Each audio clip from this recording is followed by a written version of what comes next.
نیک سارے لوگوں کی وجہ تو ساری پریشانیاں تکلیفاں دور فرما دے اور حضور نبی کریم صلی اللہ علیہ وسلم کی حدیث دی جو ثابت ہے چیز حضور نبی کریم صلی اللہ علیہ وسلم نے ارشاد فرمایا 7 خوش نصیب ایسے ہیں جنہاں دے اللہ تبارک و تعالی قیامت والے دہاڑے اپنے عرش دا سایہ فرما سکے۔ ویسے علماء فرمایا کہ تقریباً 90 دے قریب یہ جو خوش نصیب لوگ نے جنہوں نے قیامت والے دہاڑے اپنے عرش دے سائے تلے اللہ جگہ تا جس دن کوئی سایہ نہیں ہوا، اس دن رب کریم دے عرش کا صرف سایہ ہونا ہے۔ تو یہ چند افراد لوگ ہو سن جنہوں نے اللہ تعالیٰ سایہ عطا فرمایا۔ اس حدیث پاک وچ 7 افراد کا ذکر ہے۔ حضور نبی کریم صلی اللہ علیہ وسلم نے ارشاد فرمایا 7 یذلہم اللہ فی ظلہ یوم لا ظل الا ظلہ، کہ قیامت تک دیارے ہو کسی کا سایہ نہیں ہونا سوائے اللہ تعالیٰ دے عرش کے سایہ۔ فرمایا پہلا شخص فرمایا امام عادل، عدل کرنے والا امام۔ اگر کوئی آدمی حکمران ہے اور وہ عدل کر دے تو اللہ کریم نو عدل اتنا پسند ہے کہ اس خوش نصیب نو بھی اللہ اپنے عرش دے سائے تلے جگہ عطا فرمائے۔ دوسرا آدمی فرمایا وشاب نشا فی عبادت اللہ عز و جل، او نوجوان بڑھاپے بھی سارے تسبیح نپ لینے ہیں نا، کچھ ہو نہیں سکتا تو تسبیح نپ لیں، لیکن اللہ دے محبوب نے جوان دی فضیلت بیان کی، کیونکہ جوانی وچ شیطان دے حملے زیادہ ہوندے، انسان نو دھوکا دیندا، اس واسطے اللہ دے محبوب فرمایا او نوجوان نشا فی عبادت اللہ، جڑا اللہ دی عبادت کردے ہویا جوانی چڑھیا نا،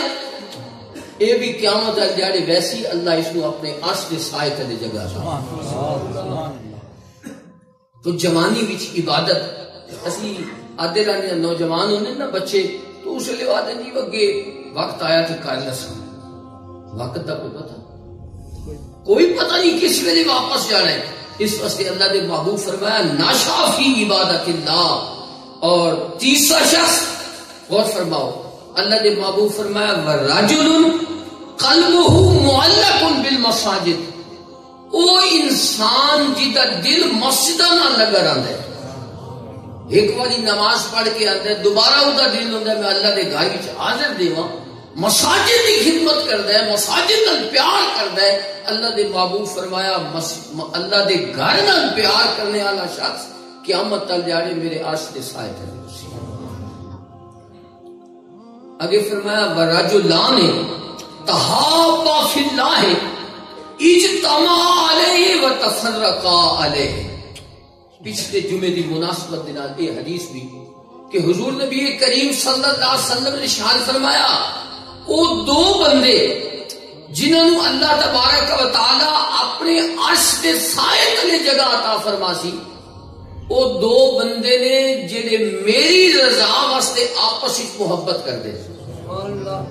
انہاں نے ہور دنیاوی غرض نہیں، وہ صرف میری رضا واسطے آپس وچ محبت کردے، اس سے محبت تے جمع ہوندے اور اس سے ایک دوسرے تو جدا ہوندے۔ کہ اللہ تعالیٰ انہاں 2 افراد نو بھی اپنے عرش دے سائے تلے جگہ عطا۔ اگلا بندہ حضور نے ارشاد فرمایا وَرَجُلٌ دَعَتْهُ امْرَأَةٌ ذَاتُ مَنْصِبٍ وَجَمَالٍ، کسی آدمی نو کوئی عورت برائی نہیں دعوت دیندی لیکن وہ خوش نصیب جواب چاہتا ہے فقال انی اخاف اللہ، میں یہ برائی نہ کردا میرے دل وچ رب دا خوف موجود، اللہ دے ڈر دی وجہ تو اگر وہ گناہ چھوڑ دیندا ہے اللہ دے محبوب فرمایا اس کو بھی اللہ تعالیٰ اپنے عرش دے سائے تلے جگہ عطا۔ اور قیامت تک دیہڑے وہ محبت اللہ تعالیٰ کی رضا واسطے اگر محبت ہوئے یہ بڑا فائدہ، ظاہراً اس سے کوئی پیسہ بھی خرچ نہیں ہوتا، دل وچ اگر محبت ہے نا اللہ تعالیٰ دے نیک بندیاں دے نال، حضور نبی کریم صلی اللہ علیہ وسلم بلکہ اللہ تعالیٰ دے نال نسبت رکھن والی کسی چیز دے نال بھی تسی محبت کردے ہو نا، اللہ تبارک و تعالی اس محبت کی وجہ تو اللہ تھانو قیامت والے دن سرخروئی عطا فرمائے۔ حضور علیہ الصلوۃ والسلام دے ایک صحابین او امامت کراندے مسجد بھی، انہاں جس ویلے امامت کرانی نا الحمد شریف بھی پڑھنا، کوئی ہور سورت اگے پڑھنی جس طرح سے پڑھ دیا، وہ سورت ختم کر کے تے اس تو بعد انہاں سورہ قل ہو اللہ احد دی تلاوت کرنی۔ بخاری شریف کی حدیث سے انہوں نے مقتدیاں آکے حضرت تسی ایک ہی سورت پڑھ نہیں کرو، انا قل اللہ احد کیوں پڑھ دے، یا صرف قل اللہ احد پڑھ نہیں کرو، دوسری سورت پڑھنے کی کیا ضرورت؟ انہوں نے فرمایا اگر تسا میں نے امام رکھنا ہے نا پھر میں تو انجی کرتا، ورنہ اپنا امام بدل دو۔ حدیث پاک کی چاہتا ہے صحابہ فرمایا بھائی امام تو یہ اچھی کہ نیک آدمی ہے، امام تو نہیں بدلنا، امام ہی اچھی۔ چپ کر گئے صحابہ۔ ایک دن حضور نبی کریم صلی اللہ علیہ وسلم تشریف لائے، صحابہ عرض کی تھی یا رسول اللہ ساڑھے امام صاحب اس طرح کر دیں۔ حضور فرمایا بلاؤ امام صاحب۔ آپ نے اس کو بلا کے آپ فرمایا اس طرح کیوں کر دے؟ انہوں عرض کی تھی حضور اس سورہ پاک سورہ قل هو اللہ احد دے اندر میرے رب دی شان بیان ہوئی، میں نے بڑی پیاری لگی اس سورت، میں نے اس واسطے پیاری کہ یہ میرے رب دی شان بیان ہوئی۔ اللہ کریم دے محبوب نے ارشاد فرمایا تیری جڑی اس سورت دے نال محبت ہے نا یہی تینوں جنت دے اندر لے جائے۔ اس واسطے اللہ تعالی دے نال نسبت رکھنا یا چیزوں دے نال محبت کرنے دے نال بھی انسان کو کامیابی اور سرخروئی نصیب ہوتی ہے۔ تو اللہ کریم نے ارشاد فرمایا کہ او دو بندے جڑے میری رضا واسطے آپس وچ محبت کر دین، اسے تے جمع ہوندن، اسے میری محبت تے ایک دوجے تو جدا ہوندن، اللہ انہاں نو عرش دے سائے تلے جگہ عطا فرمائے۔ کسی آدمی نو کوئی بری عورت دعوت دیندی برائی دی، لیکن ارشاد فرمایا او اگے آکھدا انی اخاف اللہ، میں تے اللہ تو ڈردا، اس واسطے میں برائی نہیں کردا، تو اللہ ایسے آدمی نو بھی حضرت یوسف علیہ السلام دا یہ مقام ہے۔ اللہ دے نبی نے حضرت یوسف علیہ السلام زلیخا نے دعوت دیتی برائی دی، لیکن آپ فرمایا انی اخاف اللہ، میں اللہ تو ڈردا، اے مقام یوسفی ہے، اور جڑا بندہ اس سے عمل کر لیندے اللہ فرمایا اللہ دے محبوب فرمایا قیامت تک اللہ اس نو بھی عرش دے سائے تلے جگہ دے۔ آخری آدمی حضور نے ارشاد فرمایا ستواں بندہ جس کو اللہ تعالیٰ اپنے عرش دے سائے تلے جگہ عطا فرماسی، ورجل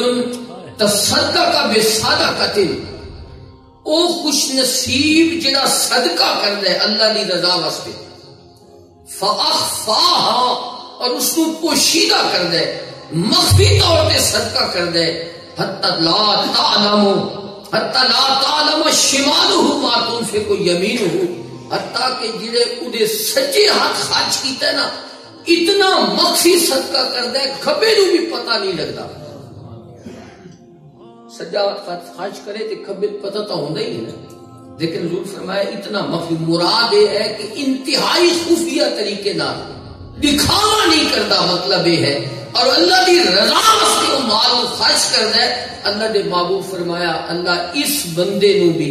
اپنے عرش دے سائے تلے جگہ تھا۔ تو یہ خوش نصیبی ہے کہ اللہ تبارک و تعالی سانو انہاں احادیث تے عمل کرنے کی توفیق عطا فرمائے۔ حضور نبی کریم صلی اللہ علیہ وسلم نے دوسری حدیث میں ارشاد فرمایا کہ اللہ تعالیٰ دے نال نسبت رکھنے والی چیزاں نال محبت کرنی، آپس وچ محبت کرنی کہ اے اللہ تعالیٰ دا نیک بندہ ہے، اسی نیکاں نال اسے واسطے محبت کردے ہاں، دنیاوی غرض نہیں ہوندی۔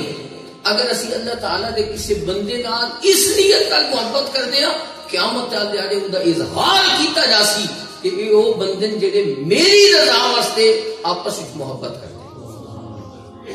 حضور نے ارشاد فرمایا ان اللہ تعالی یقول، اللہ ارشاد فرماسی یوم القیامت، قیامت کے دن فرمایا این المتحابون بجلالی، جڑے میری وجہ تو میرے جلال دی وجہ تو آپس وچ محبت کر دیا وہ کتھے قیامت والے اللہ نے پتہ نہیں ہونا وہ کتھے پتہ اس نوں